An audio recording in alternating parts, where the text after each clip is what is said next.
রামনগর আলাপনের আয়োজনে সরস্বতী পুজোর শুভ উদ্বোধন। একদিকে সরস্বতী পুজো ও নেতাজি সুভাষচন্দ্রের জন্মদিন, এ যেন এক মহেন্দ্রক্ষণ। মাঘ মাসের শুক্লপক্ষের পঞ্চমী তিথিতে পালিত হয় সরস্বতী পুজো। শাস্ত্র অনুসারে এই দিনই প্রজাপতি ব্রহ্মার মুখ থেকে আবির্ভূতা হয়েছিলেন জ্ঞান ও বিদ্যার অধিষ্ঠাত্রী দেবী সরস্বতী। রামনগর শহরে এবার পুজোয় নতুন চমক নিয়ে এসেছে আলাপন ক্লাব। 28তম বর্ষে বাগদেবীর আরাধনায় এবার মণ্ডপে ও প্রতিমায় এনেছে অভিনব চমক।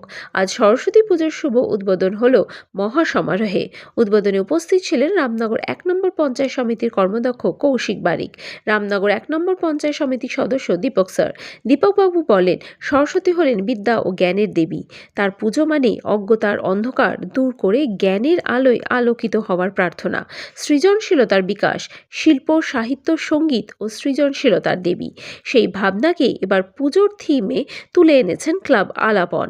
অনুষ্ঠানে উপস্থিত ছিলেন রামনগর বাজার ব্যবসায়ী সমিতির সহ সম্পাদক রবীন্দ্রনাথ স্যার, রামনগর বাজার ব্যবসায়ী সমিতির সভাপতি পঙ্কজ মহাপাত্র সহ ক্লাবের সদস্যরা।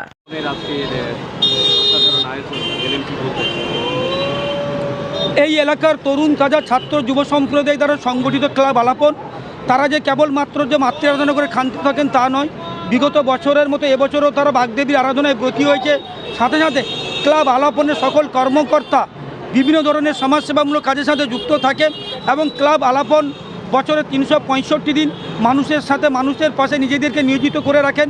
কারণ ক্লাব আলাপনের যেটা বার্তা, সমগ্র সমাজকে, সমগ্র জাতিকে যে সম্প্রীতির বার্তা তারা বহন করে চলেছে এবং আগামী দিনে যাতে তারা আরও সম্প্রীতির বার্তা বহন করতে পারে এবং পরস্পরের মধ্যে যাতে ভ্রাতৃত্বের বন্ধন, সৌভ্রাতৃত্বের বন্ধন গড়ে ওঠে এবং নবীন প্রবীণের মধ্যে যাতে আত্মিক সম্পর্ক গড়ে ওঠে, এই উদ্দেশ্যকে সামনে রেখে ক্লাব আলাপন বিগত বছরে নেই এবছরও মাতৃ আরাধনার সাথে সাথে এবং বিভিন্ন ধরনের কালচারাল প্রোগ্রামের আয়োজন করেছে। নেতাজি সুভাষচন্দ্রের জন্মদিন, এই প্রাক্কালে আপনি বক্তব্যে বললেন, কি বলবেন?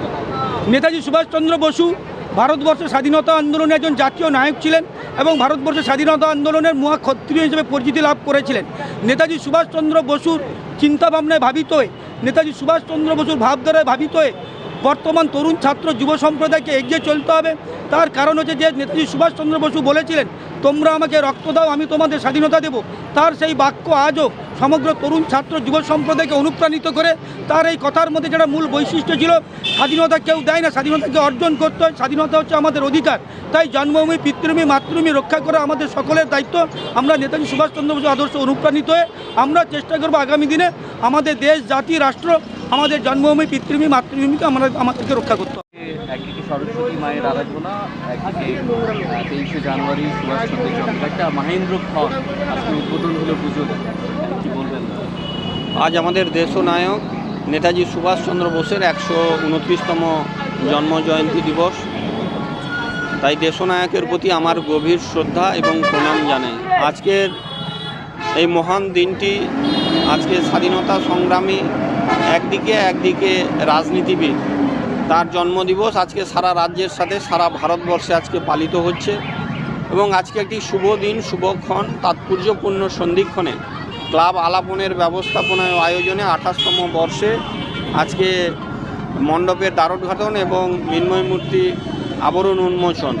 আমি ক্লাবের সম্পাদক, সভাপতি, কর্মকর্তাদের ধন্যবাদ, কৃতজ্ঞতা জানাবো। রামনগর বাজারে একটি ঐতিহ্যবাহী স্বেচ্ছাসেবী সংস্থা ক্লাব আলাপন প্রত্যেক বছরে নেয়। এবছরও মায়ের আরাধনার সাথে সাথে ক্রিকেট টুর্নামেন্ট হয়েছিল এবং সাংস্কৃতিক অনুষ্ঠান, বিচিত্রা অনুষ্ঠান, বিভিন্ন প্রতিযোগিতার আয়োজন করেছেন। আমি এলাকাবাসীর কাছে আহ্বান জানাবো, এই উৎসবের কটি দিন আপনারা আসুন, সবাই মিলে এখানে মাতৃমূর্তি দর্শন করুন এবং আমাদের রামনগর বাজারের যে গরিমা আছে, ঐতিহ্য আছে, আপনার যাতে আনন্দ, অপরে যাতে নিরানন্দ না হয়, শান্তি শৃঙ্খলা বজায় রেখে আমরা এই উৎসবে সবাই মিলে সামিল হব। আলাপনের আয়োজনে সরস্বতী আরাধনা, এবার কি থিম রয়েছে আপনাদের? বাগদেবীর থিম বলতে আমাদের সোশ্যাল একটা প্রোগ্রেসিভ থিম থাকছে। নতুনভাবে যে বানানো হবে বা কোনো কিছু করতে হবে সেরকমভাবে আমরা চিন্তাভাবনা নিয়ে নিই। বাগদেবীর আরাধনায় আমরা ব্রত হব বা ব্রতী হয়েছি, তো সেই জায়গা থেকেই আমরা একটা আলাদা কালচারের থিম তৈরি করেছি। কত বছরের? এটা আমাদের 28 বছর হয়ে গেল। কি অনুষ্ঠান? অনুষ্ঠান বলতে কিছু থাকে না, আমাদের ফেস্টিভ্যালটা ক্রিকেট ফেস্টিভ্যালটাই থাকে মেনলি। এবার যেহেতু আমরা ক্লাবের সঙ্গে যুক্ত, পড়াশোনার সঙ্গে যুক্ত, অনেক ছেলে আছে, কলেজের আছে, স্কুলের আছে, তাদের জন্যই আমাদের প্রতিটা হওয়া। আমরা সিনিয়র হয়ে গেছি, জুনিয়রদের জন্যই সরস্বতী পুজো করা বা ওদের কালচারটাকে পরবর্তী ভবিষ্যতে নিয়ে যাওয়া। নাম আর আমার নাম পিনাকি পণ্ডা, ক্লাব আলাপন সভাপতি।